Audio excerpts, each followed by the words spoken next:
할렐루야. 3월 27일 토요일 아침 사순절 새벽 묵상을 시작하겠습니다. 오늘은 6기 39장 1절부터 30절까지 말씀 우리 함께 읽고요. 우리는 모르는 것들이란 제목으로 하나님 말씀 나누도록 하겠습니다. 먼저 성경 말씀부터 볼까요? 1절부터 마지막 절까지 좀 길지만 다 같이 보겠습니다. 사념소가 새끼치는 때를 내가 아느냐? 암사슴이 새끼 낳는 것을 내가 본 적이 있느냐? 그것이 몇 달 만에 만삭이 되는지 아느냐? 그 낳을 때를 아느냐? 그것들은 몸을 구부리고 새끼를 낳으니 그 괴로움이 지나가고 그 새끼는 강하여져서 빈들에서 크다가 나간 후에는 다시 돌아오지 아니하느니라. 누가 들나귀를 놓아 자유롭게 하였느냐? 누가 빠른 나귀에 매인 것을 풀었느냐? 내가 들을 그것의 집으로 소금 땅을 그것이 사는 처소로 삼았느니라. 들나귀는 성읍에서 짓거리는 소리를 비웃나니 나귀치는 사람이 지르는 소리는 그것에게 들리지 아니하며 초장 언덕으로 두루다니며 여러 가지 푸른 풀을 찾느니라. 들소가 어찌 기꺼이 너를 위하여 일하겠으며 내 외양간에 머물겠느냐? 내가 능히 줄로 매어 들소가 이랑을 갈게 하겠느냐? 그것이 어찌 골짜기에서 너를 따라 썰애를 끌겠느냐? 그것이 힘이 세다고 내가 그것을 의지하겠느냐? 내 수고를 그것에게 맡기겠느냐? 그것이 내 곡식을 집으로 실어오며 내 타작마당에 곡식 모으기를 그것에게 의탁하겠느냐? 타조는 즐거이 날개를 치나 하계 깃털과 날개 같겠느냐? 그것이 알을 땅에 버려도 흙에서 더워지게 하고 발에 깨어질 것이나 들짐승에게 밟힐 것을 생각하지 아니하고 그 새끼에게 모질게 대함이 제 새끼가 아닌 것처럼 하며 그 고생한 것이 헛되게 될지라도 두려워하지 아니하나니 이는 하나님이 지혜를 베풀지 아니하셨고 총명을 주지 아니함이라. 그러나 그것이 몸을 떨쳐 뛰어갈 때에는 말과 그 위에 탄 자를 우습게 여기느니라. 말의 힘을 내가 주었느냐? 그 목에 흩날리는 갈기를 내가 입혔느냐? 내가 그곳으로 메뚜기처럼 뛰게 하였느냐? 그 위험스러운 콧소리가 두려우니라. 그것이 골짜기에서 발굽질하고 힘 있음을 기뻐하며 앞으로 나아가서 군사들을 맞대 두려움을 모르고 겁내지 아니하며 칼을 대할지라도 물러나지 아니하니 그의 머리 위에서는 화살통과 빛나는 창과 투창이 번쩍이며 땅을 삼킬 듯이 맹렬히 성내며 나팔 소리에 물러서지 아니하고 나팔 소리가 날 때마다 힝힝 울며 멀리서 싸움 냄새를 맡고 지휘관들의 호령과 외치는 소리를 듣느니라. 내가 떠올라서 날개를 펼쳐 남쪽으로 향하는 것이 어찌 내 지혜로 말미암음이냐? 독수리가 공중에 떠서 높은 곳에 보금자리를 만드는 것이 어찌 내 명령을 따름이냐? 그것이 낭떠러지에 집을 지으며 뾰족한 바위 끝이나 험준한 데 살며 거기서 먹이를 살피나니 그 눈이 멀리 봄이며 그 새끼들도 피를 빠나니 시체가 있는 곳에는 독수리가 있느니라. 아멘. 네, 오늘 함께 욥기 39장 말씀 읽었습니다. 이 말씀으로 우리는 모르는 것들이라는 제목으로 하나님 말씀 나눌 텐데요.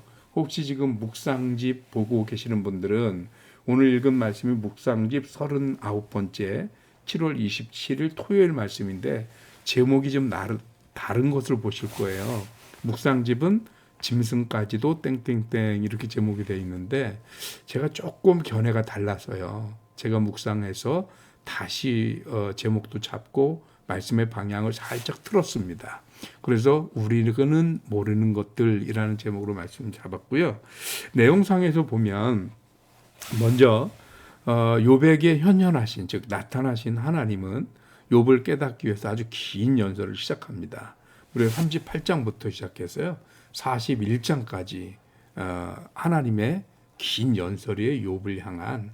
그런데 그 연설은 사실은 대부분 질문으로 채워져 있습니다. 근데 그 질문이 뭐냐? 하나님이 전능하시고 지혜로운 하나님의 통치 능력으로 하늘과 땅과 지혜 세계에 있는 모든 것들을 만드시고 다스리신다라고 하는 것을 말씀하고 계십니다.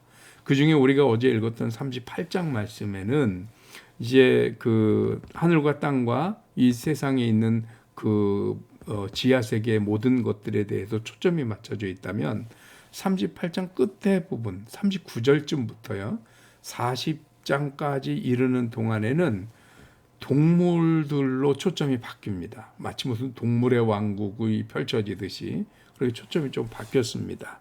그런데 단순히 동물들의 종류를 나열하는 것으로 끝나지 않고요.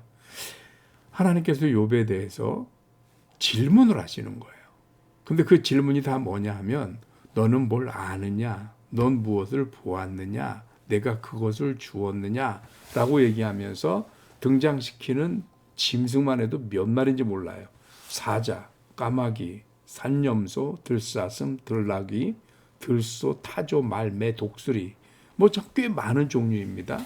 그런데 그들에게서 얘기하시면서 공통적으로 나타나는 게 있어요. 그것은 너희들에게 길들여지지 않는다. 사람에 의해서 길들여지지 않는 짐승들을 주로 나열을 했고요. 사람들에 의해서 좋게 평가받지 못하는 것들, 도대체 저런 짐승은 왜 있는 걸까라고 생각되는 뭐 시체를 먹는 독수리, 말 안 듣는 나귀, 들사슴, 길들여지지 않아서 아무 쓸데기 없는 들소 뭐 이런 것들이 다 사람들이 생각할 때는 도대체 저런 것들이 있어야 할 의미가 뭘까? 왜 있어야 할까라고 생각될 수도 있습니다. 그러면서 욥에게 묻는 거죠. 그것들이 왜 그렇게 있는지 아느냐? 길들여지지 않는 이유를 아느냐? 그것들이 가지고 있는 능력들을 너가 주었느냐? 수도 없이 쏟아내는 이 하나님의 질문에 욥은 대답을 전혀 하지 못합니다. 뭐 나중에 40장 넘어가면 얘 알 수 없습니다. 얘 못합니다. 얘 모릅니다. 이게 욥이 할 수 있는 어떻게 보면 유일한 대답입니다. 당연합니다. 창조주 되신 하나님이 하시는 일을 피조물인 우리들이 100% 이해할 수는 없지요. 그러면 하나님은 왜 이렇게 욥에게 당연히 알 수 없을 법한 질문을 하시면서 하나님의 연설을 이어가고 계시는 걸까요? 욥은 그 욥의 친구들과의 논쟁에서 자기에게 정죄하고 자기를 괴롭히는 친구들에게 반항하고 반론을 하려다 보니까 친구들의 주장이 틀림은 물론이거니와 내게 고난을 주시는 하나님이 틀렸다. 하나님의 처사가 옳지 않다. 라는 의미로 물론 법정에서 자기를 변론하려면 상대가 틀려야 내가 옳게 되기 때문에 법정에서 하는 것처럼 그런 구조를 가지고 증거를 했고 변론을 했을지 몰라도 분명한 건 뭐냐? 하나님은 온당하지 못했다라고 욥이 주장했다라는 거죠. 그러니 그 욥에 대해서 하나님이 질문을 하는 겁니다. 그래, 너가 정당하냐? 내가 옳으냐? 내가 알고 있는 것이 그렇게 정확하냐? 그렇다면 이것도 대답해봐라 하면서 우리 눈에 많이 띄는 38장에서는 자연 현상에 대해서 39장에서 그리고 40장이 이어지면서는 온갖 짐승들에 대해서 이 이유, 이 짐승들이 이렇게 사는 모습, 원리 그것을 내가 아는지 대답해봐라 라고 물으시는 거죠. 욥은 대답할 수 있는 게 한 개도 없습니다. 네, 욥은 대답할 수조차 없는 존재였던 거죠. 그래서 하나님이 지금 이 욥에게 욥아, 너는 그렇게 무능한 존재야 라는 것을 그냥 찍어 누르려고만 하시는 것은 아니고요. 일종의 대비죠. 욥아, 내가 다 아는 것 같아도 그게 다가 아니란다. 너가 지금 되게 억울한 것 같고 내가 정말 내가 한 일과 결과에 상관없이 내가 고난당하는 것 같고 내가 이렇게 아프고 고통스러운 것이 너무 억울하고 그러니 하나님이 나에게 이러셔서는 안 되는 건데 근데 하나님이 내게 이렇게 하시고 하면서 자기 중심적인 변론으로 하나님을 비방하고 하나님께 대항하는 대적하는 모습을 보였었다는 것은 사실이거든요. 그것이 구조적이긴 했다 할지라도 그래서 하나님이 욥에게 말씀하시는 거죠. 욥아, 어떻게 내가 하는 모든 일을 네가 다 안다고 할 수 있냐? 자연에서 일어나는 현상도 동물들에게서 나타나는 모습도 너는 대답하지 못하지 않느냐? 그러나 나는 내가 그것을 다 창조하고 그것이 왜 어떻게 사는지 심지어 그것들이 지혜 없음조차도 내가 준 것인데 어찌 너는 너의 생각만 하고 나를 그렇게 대적하고 비난만 하려 하느냐. 세상에는 너도 모르는 일들이 너무나도 많다. 우리가 맨 처음 욥기 1장으로 돌아가서 하나님이 욥을 두고 사탄과의 내기를 해서 욥에게 고난을 주었고 욥이 어려움을 겪었다고 얘기를 했잖아요. 그런데 그 일조차도 단순히 사탄과의 자존심 싸움으로 끝나는 것일까? 성경에서는 그렇게 그려질 수 있으나 이것이 문학 작품이기 때문에 그렇게 표현될 수는 있으나 하나님이 만약에 이 일을 실제로 벌이신다라고 전제를 했을 때에는 단순히 사탄과의 어떤 내기 때문에만은 아니고 거기에 담겨져 있는 하나님의 또 다른 계획과 섭리가 우리가 알지 못하는 그런 섭리가 얼마든지 있을 수 있었다라는 것입니다. 나는 납득이 안 되지만 나는 이해가 안 되지만 하나님은 그렇게. 그래서 제가 처음에 시작할 때도 그런 예화를 한번 들어드린 적이 있는데 예수님의 제자들이 날 때부터 소경된 사람을 놓고 부모 죄 때문에 이 사람이 소경됐습니까? 본인의 죄 때문에 소경됐습니까? 했을 때 예수님은 전혀 다른 의미로서 이 태어날 때부터 소경된 사람이 이 소경으로 태어난 이유를 설명하셨습니다. 그게 뭐였나요? 하나님의 영광을 위하여 소경으로 태어났다는 것입니다. 그렇다면 거기에 대비해서 오늘 욥이 당하는 고난은 왜 고난을 당하는 겁니까? 그는 하나님 앞에 범죄도 안 지었고 그는 고난당할 만큼 그렇게 큰 잘못을 한 것도 없고 그런데 왜 그렇게 고난을 당해야만 했습니까? 라고 했을 때 욥은 하나님의 영광을 위하여 고난을 받았다 라는 것으로 우리 좁은 인간의 머리로도 또 다른 소견과 하나님의 섭리를 찾아낼 수 있습니다. 그런데 이것이 다가 아닐 거라는 거죠. 거기에 들어있는 하나님의 계획과 섭리는 우리들이 다 미처 말할 수 없을 만큼 어마어마한 의미와 섭리와 많은 이유들을 가질 수 있겠다라고 하는 것입니다. 그래서 욥은 감히 하나님 앞에 어떤 의미에서라도 어제 아침에도 그런 말씀 나눴습니다만 하나님 나하고 한번 옳고 그르고를 따져봅시다가 아니라 하나님 내게도 하나님의 은혜를 허락해 주십시오 라고 구했어야만 한다는 것이죠.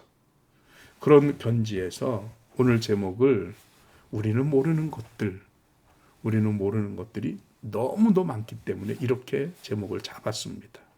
여기서 우리들 신앙으로 좀 돌아간다면 우리들의 삶에서 또는 우리들의 그 신앙에서 가끔씩 우리도 우리 머리로 이해가 되지 않는, 납득이 되지 않는, 받아들일 수 없는 일들을 많이 겪습니다.